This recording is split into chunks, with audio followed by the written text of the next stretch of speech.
Olá a todos, aqui é o professor Cláudio e hoje para tecer um breve comentário acerca de uma música que está contida neste álbum do Pink Floyd, o A Momentary Lapse of Reason, que é um álbum de 1987, um álbum que eu não ouvia há algum tempo e revendo os meus discos, eu o reencontrei e logo me veio à mente uma música que está contida neste disco, chamada Learning to Fly, que é uma música que apresenta uma temática que muito me interessa e que é uma temática que já foi objeto de reflexão filosófica. Aliás, qual tema não foi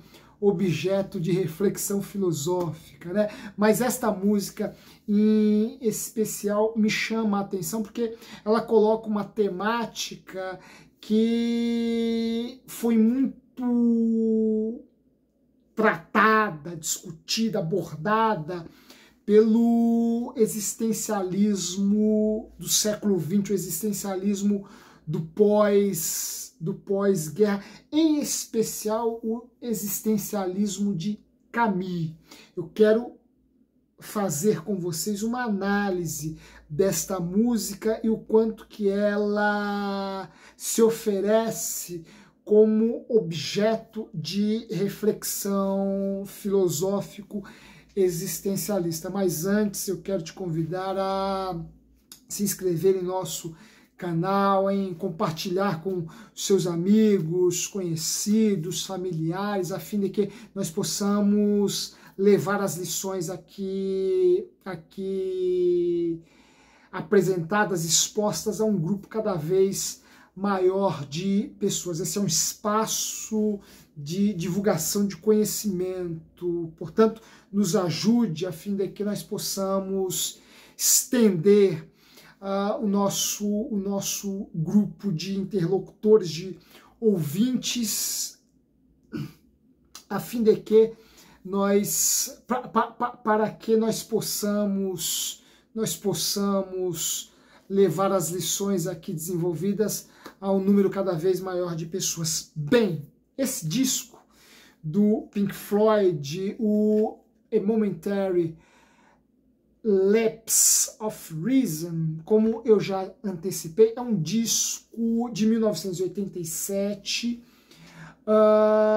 no qual o Pink Floyd se vê pela primeira vez sem a presença do Roger Waters. Este é o primeiro disco do Pink Floyd comandado apenas pelo David Gilmour.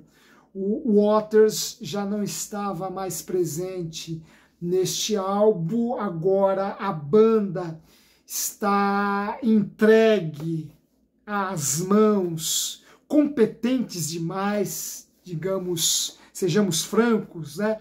Às mãos do grande David Gilmour, que se vê frente à responsabilidade de tocar este barco agora sem o Roger Waters. É um disco de 1987 e é um disco que mostra o quanto que o Pink Floyd estava alinhado ao espírito do tempo, né, para nos valermos para fazermos uma referência livre aqui, né, uma evocação livre a um termo que muito caro à filosofia alemã, a filosofia idealista, ao idealismo alemão, né, o Zeitgeist, né? Esse disco, A Momentary Lapse of Reason, mostra o quanto que o Pink Floyd estava antenado com o espírito de seu tempo, né? Porque é um disco no qual a gente percebe uma forte influência da estética sonora dos anos 80, né? Um disco é um disco muito, é um disco que vai beber na sonoridade da música dos anos 80, mas sem cair no banal, no fútil, né? É uma música que sabe, é um disco, aliás, que sabe dialogar com os anos 80, mantendo o Pink Floyd dentro de um Pink Floyd ainda dentro de uma sonoridade bastante bem elaborada, uma sonoridade requintada. É claro que não é um disco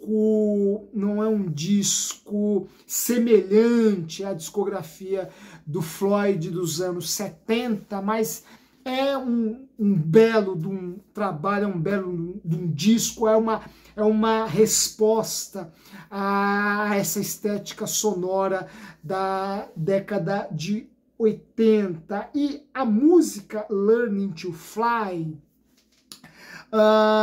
me chama bastante a atenção, porque é uma música que está muito alinhada tematicamente ao título do disco. Por quê? Porque Learning to Fly, aprendendo a voar, né? E aqui nós já vemos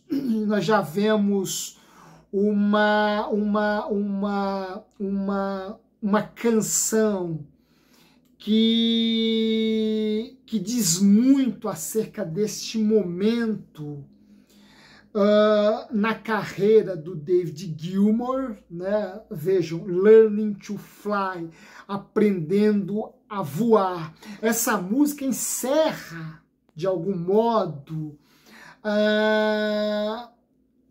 o momento em que o David Gilmour está vivendo. Por quê? Porque agora ele se vê como grande líder da banda. Ele já não tem ao seu lado o talento incontestável, a grandeza artística inegável do maravilhoso Roger Waters. Ele agora se vê sem a presença do Waters, incumbido de tocar sozinho este barco, de pilotar sozinho este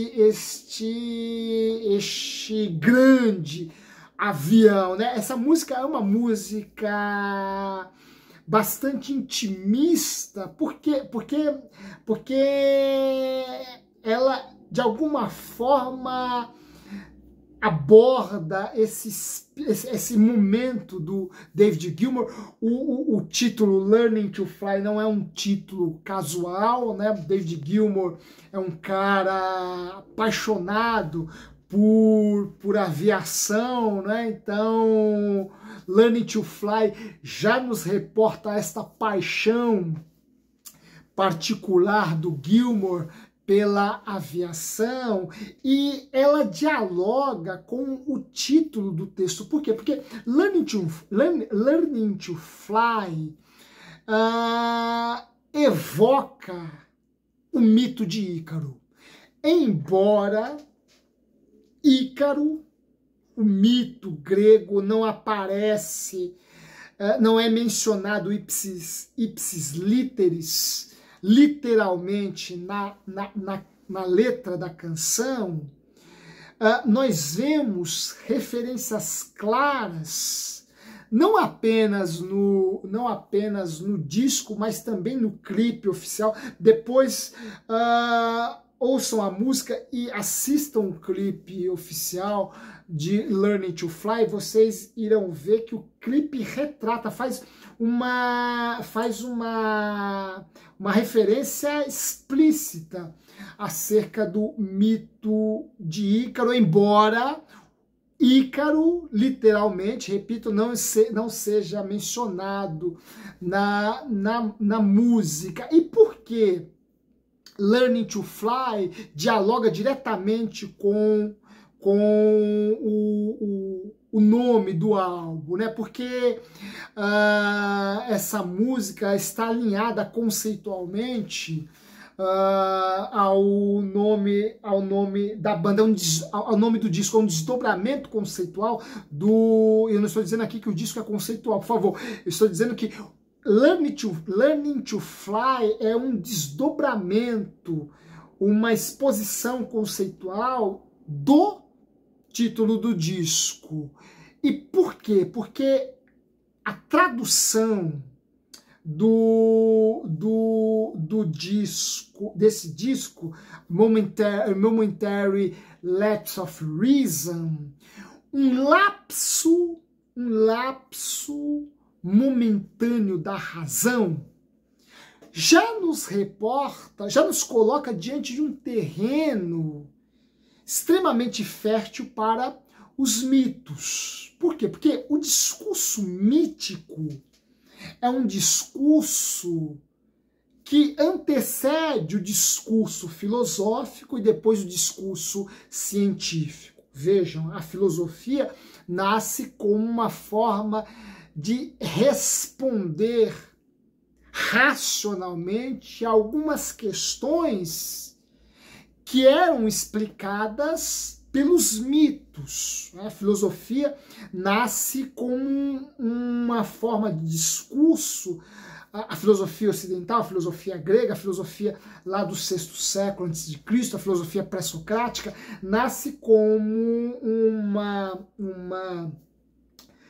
uma forma de discurso que se contrapõe ao discurso vigente até então, o discurso mítico, porque a partir da filosofia, o homem ocidental buscará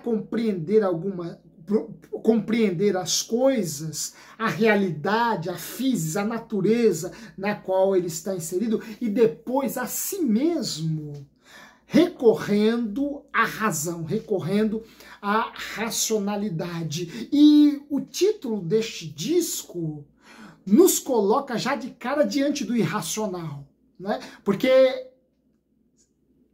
um lapso momentâneo da razão, uma espécie de suspensão da razão, reduz o indivíduo a uma condição de irracionalidade.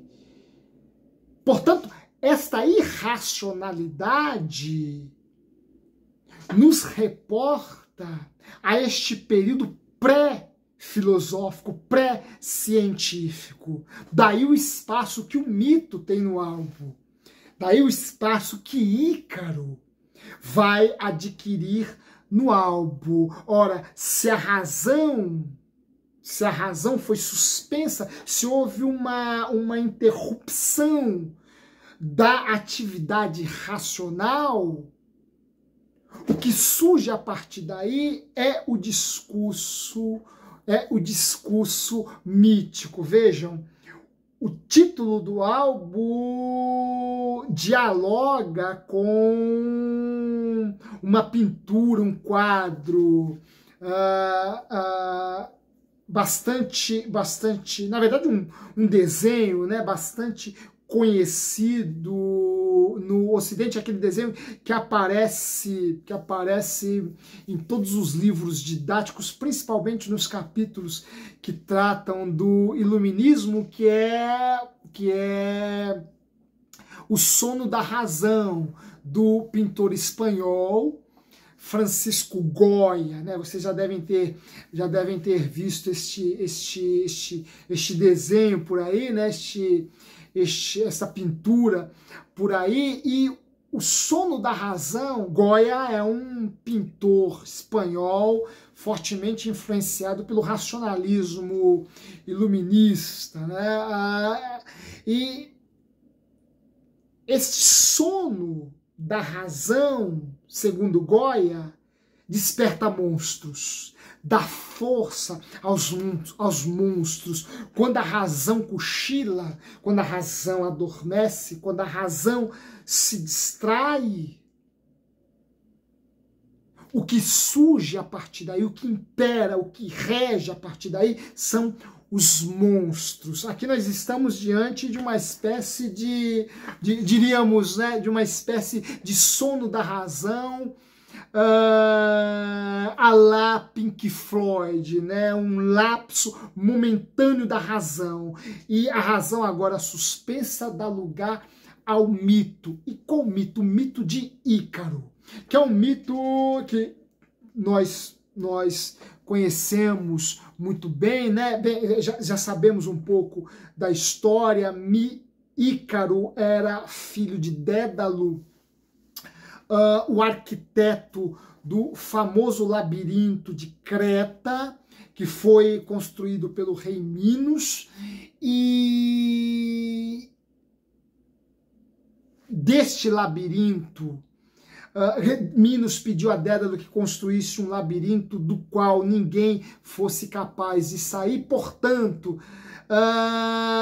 se não matasse o Minotauro, certamente seria morto por ele, né? Teseu, esse critério foi quebrado por Teseu, que nós sabemos, mediante o ardil de Ariadne, conseguiu entrar no labirinto, matou o Minotauro e, seguindo o novelo de Ariadne, ele conseguiu se esquivar e sair do labirinto. Minos, então, enfurecido, mandou que prendessem a Dédalo e ao seu filho Ícaro. E Ícaro, filho de Dédalo, que só tinha diante de si, para a sua contemplação, o céu, se animava ao ver as aves voando no firmamento e desejava ser livre como elas. Nós já sabemos a história. Dédalo manda fazer, portanto, com mel de abelha, né, ali no labirinto, na parte do labirinto em que ele e seu pai foram aprisionados. Ícaro, consegue improvisar ali uma asa de penas, né, coladas com a cera produzida pelas abelhas, né, e se lança, portanto, para o firmamento, na esperança de que aquelas asas lhe levassem para muito distante. Entretanto, por não seguir a recomendação de seu pai, que lhe dissera, olha, do arquiteto do labirinto, Dédalo, o arquiteto do labirinto, lhe dissera, olha, não se aproxime do sol para que a cera não derreta e as tuas asas não se desfaçam e você não se despenque de lá de cima a baixo. Ele, não atentando ao conselho de seu pai, se aproximou do sol. Nós já conhecemos o final trágico do voo de Ícaro.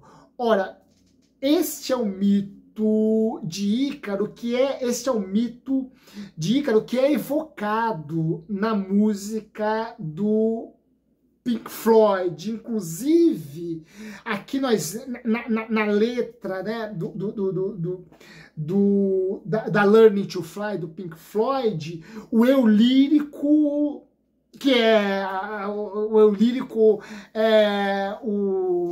o alter ego digamos assim, né, do David Gilmour. O eu lírico, é o indivíduo que também improvisa um par de asas. Entretanto, ao contrário de Ícaro, cujas asas se derretem, as asas deste eu lírico de Learning to Fly se enregelam, ficam geladas ao se aproximar das nuvens. Ora, em Learning to Fly, nós vemos um eu lírico que tem o seu olhar, como Ícaro no labirinto, tem o seu olhar fixado, quedado diante do céu. Ele, que está preso à terra, né? Inclusive, esse eu lírico se revela como um desajustado, e essa expressão, esse predicativo do eu lírico é um predicativo extremamente caro ao existencialismo filosófico, em especial ao existencialismo de Camus, que também era uma figura apaixonada por mitos, e ele escreveu uma grande obra intitulada que se apropria, cujo título se apropria de um mito, o mito de Sísifo ou o ensaio do absurdo. Ora, esta figura do indivíduo desajustado, e não é desajustado no sentido psiquiátrico, no sentido da psique, é desajustado em relação à sua condição e o que ele deseja. Este indivíduo, esse eu lírico desajustado, de Learning to Fly, tal qual o Ícaro, também tem o seu olhar fixado no céu. Também se vê nessa situação dramática, porque deseja o céu, porque deseja voar, porque chora ao contemplar a sua sombra adejando sobre o céu, entretanto está preso à terra. Vejam, nós temos um indivíduo que tem a alma no céu e o corpo preso à terra, e por isso ele se sente na condição de um desajustado, de um indivíduo deslocado, de um indivíduo que tem consciência de sua condição absurda. E o absurdo, que é um tema central na filosofia de Camus, o absurdo se dá no momento em que o indivíduo toma consciência de que ele e o mundo no qual ele está inserido são dois estranhos. O absurdo, para Camus, se dá nesta ruptura, nesta cisão entre o ator e o seu palco, entre o indivíduo e o mundo. Por quê? Porque o indivíduo camusiano é o indivíduo que deseja aquilo que o mundo parece estar sempre lhe negando. Portanto, entre ele e o mundo não existe uma relação harmoniosa, existe uma relação conflituosa, porque aquilo que ele deseja, o mundo parece lhe negar, e lhe negar constantemente. Inclusive, Camus,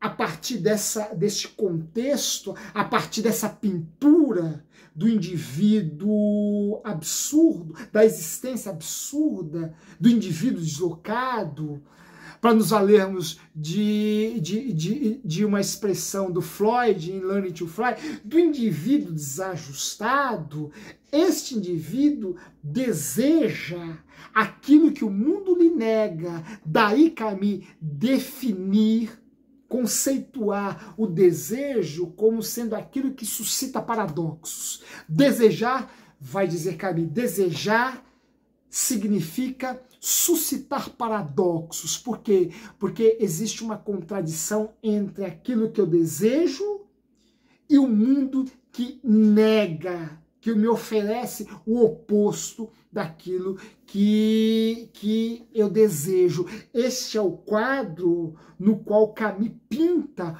o indivíduo, o homem, em seu estado de absurdidade, a existência absurda. Em Learning to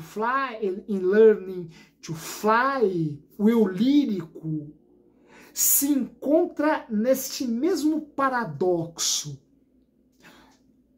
de desejar o céu, de ter um par de asas e adejar e voar e transcender aquela circunstância, entretanto, ver-se preso no chão, ver-se preso, limitado às cercanias, às linhas rígidas e fixas da sua existência. Ora, Learning to Fly nos coloca diante deste indivíduo desajustado, que está aprendendo a voar, mas sabe que voar não é para ele, voar é para os pássaros. E isto parece um grande absurdo. O indivíduo que parece negar a sua condição e assumir um estado, arrogar para si uma capacidade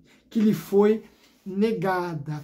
Ora, Camus vai dizer que a existência em si mesma é desprovida de sentido, por isso ela é absurda.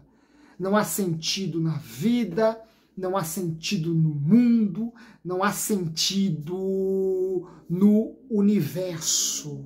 Ora, mas se não há sentido no universo, e eu tenho plena consciência disso, o que me resta? O suicídio? Não, dirá Camus. O que me resta é me lançar no absurdo e esgotar todas as possibilidades de sentido e esgotar o horizonte do possível. E quem sabe assim eu encontre algo que faça a existência valer a pena, produza em mim alguma felicidade. Bem, Learning to Fly evoca o mito de Ícaro. Aqui, Gilmour agora se vê diante do desafio de aprender a voar. E ele não se intimida diante deste desafio. Ele se lança no voo e, sejamos bastante francos, foi um voo de extremo êxito, foi um voo de grande sucesso e conquista, foi um voo extremamente feliz. Ora, talvez no plano das ideias, eu não estou me referindo ao plano do real, mas no plano das ideias, David Gilmour ouviu os ensinamentos do grande Camus e se lançou no absurdo da existência e encontrou um sentido para ser feliz. Ele esgotou todo o horizonte, todas as dimensões do possível e chegou àquilo que refletiu, que consistiu para ele no sentido da sua existência. E com isso, tracejou, com isso adejou, com isso fez um voo extremamente belo e longevo. Ora, façamos o nosso também, mesmo diante do absurdo da existência e limitados por certos condicionantes, é melhor se lançar plenamente na existência do que relutar aos desejos de voar e ficar preso a uma existência medíocre, a uma existência apequenada, a uma existência conformista. Ora, o voo, o sucesso, o desfecho do voo pode ser trágico, como o de Ícaro, do mito, mas pode ser promissor e maravilhoso, como o do eu lírico de Learning to Fly, como o de David Gilmour. O importante, vai dizer Camus, o importante, nos diria, melhor dizendo, o grande Camus, o importante é voar, simplesmente voar. E se o voo, se o desfecho do voo for o trágico e converter nisto, e converter em mim uma tristeza, faz parte da vida. Se for um voo exitoso e feliz, e converter em mim grandes alegrias, faz parte da vida. Ora, e como diria o nosso Roberto Carlos, se chorarmos ou se sorrirmos, o importante é que emoções vivemos. Choro e riso fazem parte da vida. O importante é o viver esgotando todo o horizonte do possível. Se o voo for trágico, como o de Ícaro, ou se for exitoso, como o do grande Gilmour e seu Pink Floyd, só o tempo dirá. Mas eu estou quase certo de que o importante mesmo é voar, é se lançar na existência, por mais absurda que ela possa parecer. Por quê? Porque só temos esta opção. A outra que nos resta é a do suicídio existencial. E esta não me parece ser a mais interessante. Um grande abraço e até a próxima.